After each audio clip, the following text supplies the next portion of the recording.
Hey everybody, today's video, I don't really actually know what to call it yet. I'm sure you can tell by whatever I've titled it, but this is kind of like a DIY organization video. But I have like a few items I kind of wanted to share with you as far as like how I reuse packaging. Obviously, you know, what you can recycle, you know, good for the planet and all that stuff. And, you know, if you can minimize your package usage or waste, I should say, I mean, that's always a bonus. But also just to, you know, it actually can save you money doing things this way. Because of course you can buy like travel, like packaging, like little mineral stacks and stuff. So the first product I'm going to show you is an EOS lip balm. And I'm sure you guys know what this is. It's got a very familiar package. And I think that's actually why the EOS lip balms are so popular, is because of their unique packaging. And, you know, some people have like massive collections of these and that sort of thing. I particularly don't love the lip balm itself, but I do think the packaging is totally cute. And the nice thing is it's actually got like quite a good, you know, closure on it. And it's not like, you know, plastered with markings and stuff. It's just got the little tiny EOS thing on the top. And when you finish the lip balm, okay, there's this little weird separator thing, and I think it's just to hold on to the lip balm. And you could just leave it there, but if you want to use the whole amount of space in here, because the lip balm actually doesn't go all the way in, it just goes to here pretty much. You know, I just cut it out with like a pair of scissors. Or you could use a knife, just be careful. Well, I could put like a couple little dainty necklaces in here, or like earring studs. So it's good for like piercing jewelry and that sort of thing. Whenever I get like little jars of some sort, and this is a glass jar, which is actually pretty nice if I have to bring like a particular oil-based product for like makeup removal or something. The nice thing about glass is I can clean it out and that oil doesn't like seep into the plastic. A lot of plastic bottles will, you know, over time just like get oily and you can never really get them quite clean.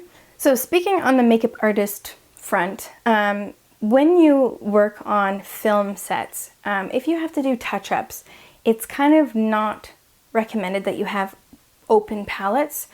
So, you know, makeup artists will find ways to kind of, you know, put products in and separate them into bags or certain containers. And, you know, something like this, which was a Jordana blush, you just pop out the tray and then you've got this like perfectly fine package. And the Ben Nye cream foundations, I think you guys have seen those before. They kind of have a package like this, except they're clear, which is a little bit better, just so you can see around like on the bottom. I wouldn't really recommend like liquid foundations or liquid stuff in here per se, but I mean, you could in a pinch if you really, you know, try to keep it upright, just because I think it could get a little messy if it's like splattered all over the jar.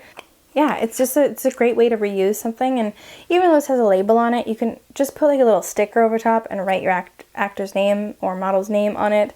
That's another example of how I would use this. And again, just like most of the things I say, this is big enough to hold a necklace, or, you know, put some hair stuff in there if you want. You could even put like a little bit of body scrub in one of these if you were traveling and really loved a particular body scrub.